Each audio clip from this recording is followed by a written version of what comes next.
Hello, you're welcome back to my channel. So today I'll be showing you how to make a bishop collar. Okay, this is a shirt I am making, a female shirt, and I want to I want to insert a bishop collar to it.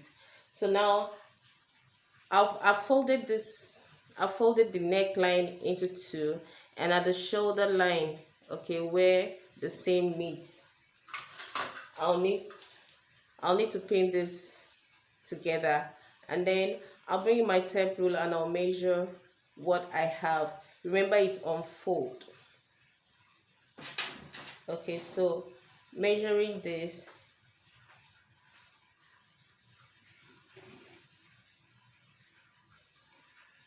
measuring this, so the midpoint I have 8 1/4. So now that's 16 and a half, I think, and that's just fine for me because I don't want the neck to be too tight at the same time too loose. So when I was cutting it, I made the neckline 2.5 inches depth and 2.5 inches width. So the next thing I will do now is to bring in my collar. This is a collar stay. You can use any interface for it, but I want to use this collar stay. And when you're using this collar stay, you gum it to only one part, only one side of the fabric. Okay, so now I'm going to use this part like so, and I'll fold it into two. So I'll need to measure out half of the neck width, and we had 8 1/4. So at that point, I'll draw a straight line to meet that point. And then from this edge, the 8 1/4 we measured, I'm going up with 2 inches. And I've marked it. And I'll need to connect these two dots together. Like so. And then from there, I'm going backward with 3 inches. So from that 8 1/4 again, I'm marking 3 inches, and then I'll need to curve this. So I'm curving this to meet the 3 inches that I've marked, like so. And now this becomes our new line. So this is the line that we'll be following now. So then at that point, you determine whatever height of the collar that you want. If you want 1.5, or 1 1/4, or 1 inch. So I'll go with 1.5. Okay, I'm measuring 1.5.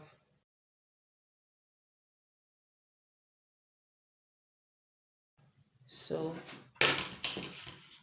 I'll create a straight line at this edge. Haven't gotten the shape. I need to confirm again that I have that 8 1/4. Okay, now so this is 9. So I know I'm taking out half inch here, and so I'm taking out half inch, and then I'll connect this to make like this. So now this is what I am cutting out.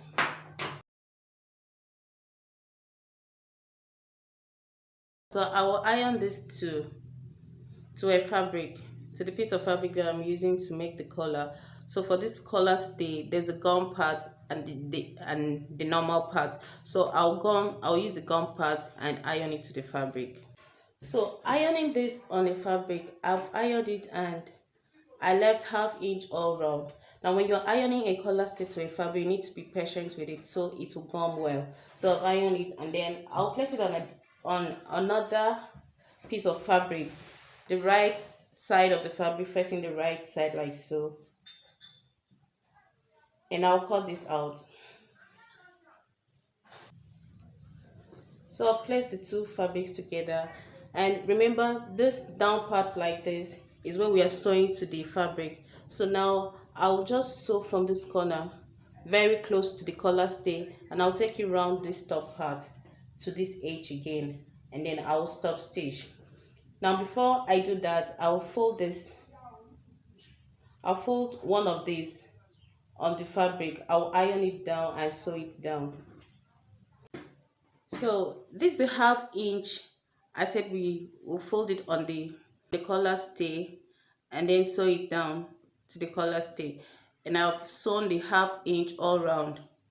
Okay, so now we need to turn it inside out now. So I'll fold it this way.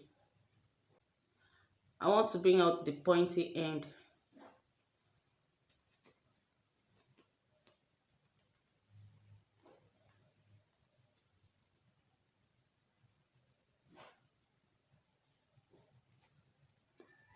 And then you do the same thing to the other side.